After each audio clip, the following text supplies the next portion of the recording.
MA pass করা আমিরুল এখন civic volunteers. রোদ ঝড় বৃষ্টি হোক বা হাড় ভাঙা শীতের সময় সবাই যখন কম্বল মুড়ি দিয়ে বিছানায়, ঠিক তখনই আমাদের পাহারা, নিরাপত্তা কিংবা রাস্তা পারাপারের সময় সাহায্য করে কিছু মানুষ।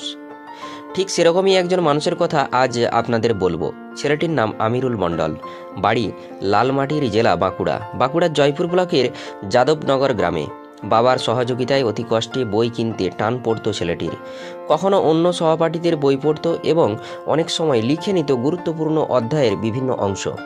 এমনি করে শেষ করে উচ্চ বিদ্যালয়ের শিক্ষা। তারপর বাংলায় স্নাতক নিয়ে ভর্তি হয় এই আমিরুল মণ্ডল একটি ডিগ্রি কলেজে। স্নাতক শেষ করে 2011 সালে বর্ধমান ইউনিভার্সিটির একটি কলেজ থেকে।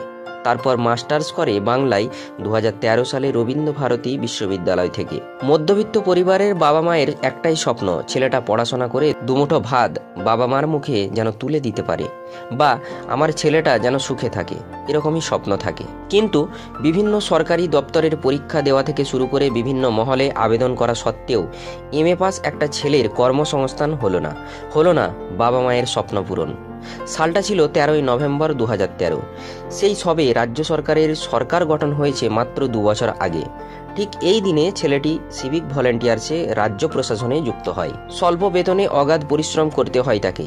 শীত, গ্রীষ্ম, বর্ষা কিছুই শুনতে চায় না বড় অফিসাররা, কারণ তাদেরও রয়েছে অনেক বাধ্যবাধকতা। সিভিক ভলেন্টিয়ার্সদের ডিউটির গাইডলাইন চূড়ান্ত করার নির্দেশ দেয় হাইকোর্ট। ফলত তাই করছে আমিরুল মণ্ডল। এখন আমিরুল মণ্ডলের সাথে সাথে সবার বেড়েছে মাস মাহিনা। সালটা 2024, 1000 টাকা বেড়েছে।